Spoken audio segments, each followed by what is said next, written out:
you've been there, then you will understand what I'm saying, because that's not the neighboring state, Gombe, you go there and see all kinds of development that is going. Even Borno State, that is more in crisis, the government is still working. But you cannot see that in Adamawa. Well, I think that's entirely not true, because one of us, as we sit here, actually worked in Adamawa before coming to channels. So when you make some statements, so we just chop with and laugh when you say no, because I'm talking about now. Now we're saying now back to what Mark said. Yeah. We're trying to look at this to see if politics is actually part of it, because this didn't just happen now. There's been this talk about this loan issue. And now we're getting to see Nyako becoming part of the NPDP or the G7 governors, and see if we can actually unravel the true cause of all this.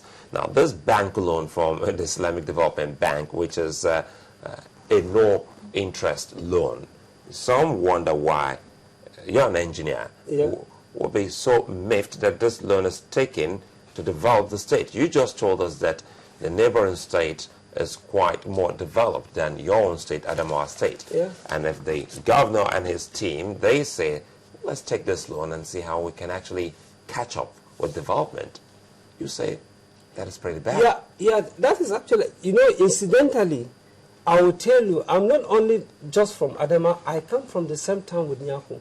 And we know when we're talking about development, it has to be devoid of political, whatever it is, like you are trying to say. Frankly, what is happening here is that we have the support of the entire 98% of the... it's amazing to see the kind of cause we have. And it's amazing to also know that even among his cabinet, like some of our bills for legal something, in fact, some commissioner will come, look, I'm sacrificing my 1 month salary, because we know this thing at the end of the day is going to affect us in his cabinet. So the issue is not about politics. The issue is the entire state is going to be mortgaged. For the future children that are coming. What I'm saying, because we know this... Are you saying that Governor Murtala Nyako is taking 15, or shall I say 18.5 billion and putting it in his pocket, and he's not going to spend anything on development? Yeah, because that has done... that we have seen that, because we have read money allocated from the Federation. Where did it go? Nowhere. Because I will tell you, frankly, there are roads that have been earmarked for development. Money had gone, and 30% of the jobs have not been done. And where is the money? Because like a road between Pella through Maiha, that road is 4-point-something billion. I find it really hard to, to sit here and be told that, nothing, absolutely nothing is happening in Adamawa State in terms of at least infrastructural development. Yeah. It's a very hard sell, don't you think? Yeah, but I can tell you that because I've seen it, and I live in the States. But these pink states that you talked about, the DMO gave that warning about. If you just Google, you will see all the things. Yeah, just a minute. We've seen some of them. Cross River, which happens to be there, Zamfara is third, but Cross River was before Zamfara. Cross River has an IGR. Okay, the indebtedness ratio for that of Cross River is 548%, which is far above the recommended threshold. But they've got an IGR size of 16.553 billion. That's at the end of 2011. Then you have Delta, then Adamawa comes. Adamawa comes to the rating of 217%, with a debt stock of 25.94 billion, which is what you talked about in that rating of 5 years. Yeah. But the IGR stood at 11.948 billion, which is far above that of Cross River. Is this not capacity to pay? Well, I don't think so. Why not? It's not. Not at all. What will be capacity to pay for you? Because if you look at this and look at, the profile, you've just read. Okay, yeah. So, and the IGR, of course, that money that you're talking about, the IGR, might not be what is gotten. It's something they've just stipulated and said it. What is the IGR for you? Have you checked it out? Yeah, well, I don't have facts on that, but I know our IGR in Adamawa can never be that. But you haven't checked? Yeah, I haven't checked, but I know that. How do you know? Because I have worked in the system before. Okay, within what range would it be? Well, probably you can get it between probably 2, 3. 2, 3? Yeah. So the debt management office is wrong on this? No, but that's what the debt management is acting on the report of the IGR from the states. Which you think they're just taking their words? They're not doing any investigation. I mean, even if based on that, the debt management office is saying that, you know, you've gone past your threshold. This is what you generate. Yeah. And we think that this is your debt ratio to what it is that you have. You're saying that the debt management office is just doing it based on hearsay or based on what they are told? Well, I need to you don't think they'll have documents supporting it? You can imagine from July, we have July, August, September, salary has not been paid. And what do you imagine what salaries have not been paid for? Yeah. We need to get this very categorically. Salaries have not been paid to which category of staff? There are quite a lot of staff. In fact, for instance, all civil servants haven't been paid? Not all. Some. But if you look at the ratio that have been paid and those have not been paid, those that have not been paid are more in number than those have been paid. And what they come and tell you is that, for instance, they have the number of the banks of the people. And they come and tell you that we cannot find your 10-digit number. That's not an excuse to tell a civil servant that because we are not able to find your 10-digit number, that's why we've not been able. And this but you know everything has gone online, and without the that's not an excuse. Without the IBAN, the 10-digit number, you can't actually transfer your salaries. You cannot stay for 2 months and you've not been, what do you eat?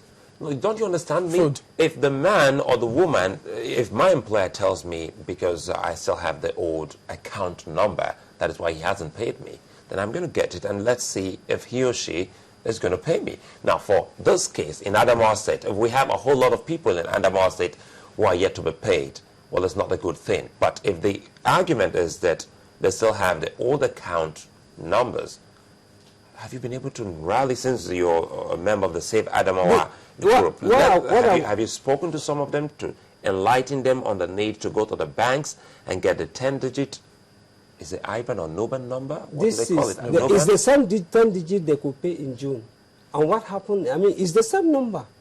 And then you come to them and tell me you can't find it. How did you find it the other day and pay me?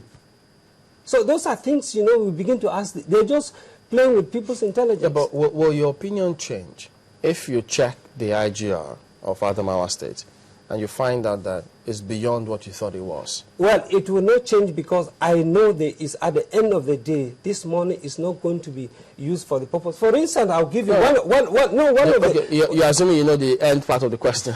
Yeah, because I was going to conclude saying, if you find out that the capacity, I beg your pardon, the IGR of the state is more than you thought, and they actually do have capacity to pay the debt, your opinion won't change? No, because not from what I've seen. Like if you read here, I mean, this document I have, because they have been able to split what they are going to do with the 20 billion.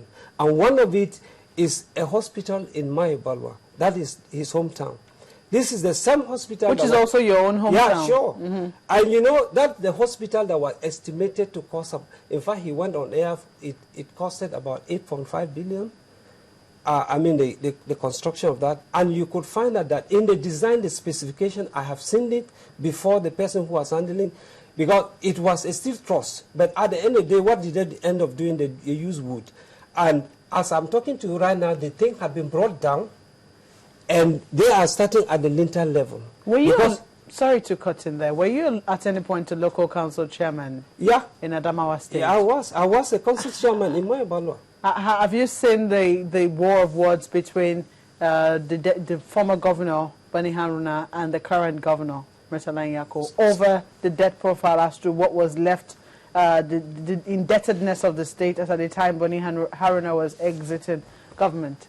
Yeah, but when Haruna, I didn't see that much, but I know Haruna did a very good job by paying when he came, the debt he made, and when he left. Of course, it couldn't be compared. But also, he had a lot of work. For instance, if you look at education, one of the things Bani Haruna did was that he took away the pains from the parents to pay their WAEC and NECO fees for the 8 years he was in office. And when Nyako came completely, he now told people, look, if you want your child to be in school, then you have to go and fetch firewood and sell. And I'm sure that was not what was done to him. He went through a public school. And the school paid for him. And if you're part of state that you find people have 3, 4 children, and they, at the end of the year, they will say, the 3 of you have to sit at home. I have only the strength to sponsor one. Is that what we're supposed to have? So your point now is that you don't want the state to take any loan whatsoever? Yeah, because... whether or not they have capacity to pay? Because we have not seen what they've done with the loan they have taken initially with the federation, because there's nothing to substantiate. Even though the State Assembly allows them to go ahead? Because the State Assembly, the laws they are passed is anti-people, and we are also stopping, we're asking court to set aside the law they are passed. You've gone to court now? Yeah, sure. Has the matter been listed? Yeah. Has it been heard? Yeah, no, it's going to come up on next tomorrow, Friday. Okay. All right. Albert Stephen is of the Save Adamawa Movement. Thank you for coming on this morning. Thank you very much. We'll return in just a moment here. Don't go away.